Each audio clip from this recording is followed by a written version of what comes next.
At narito po ang latest sa daigdig ng palakasan sa boxing. Buo ang paniniwala ng manager ni Juan Manuel Marquez na matutuloy ang fifth battle nila ni Manny Pacquiao.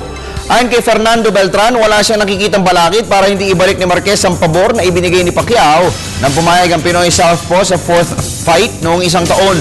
Tumanggi na si Beltran na idetalye pa ang ulat ukol sa binubuong fifth bout, maliban sa paggarantyang ito ay magaganap. Noong isang linggo po ay nagbitaw ng pahayag si Marquez na hindi na siya interesadong labanan muli si Pacquiao dahil nakakamit ang resultang hinihintay. Pero kwento ni Beltran, sa tamang negosasyon, katapat ng Team Pacquiao ay maaaring maisakatuparan ang nasabing bakbakan. Sa chess, isa pong panibagong milestone ang nadagdag sa makulay na karir ni Pinoy Grandmaster Eugene Torre. Nahirang na chess ambassador ang 62-year-old wood pusher matapos sa pagkalooban siya ng FIDE senior title ng World Chess Governing Body. Sa panayam ng Sports Radio, masayang ibinalita ni Torre na matutupad na ang kanyang pangarap na makatulong sa mas maraming Pilipino sa pamamagitan ng pagtuturo at pamamahagi ng kanyang kaalaman sa 64 square game.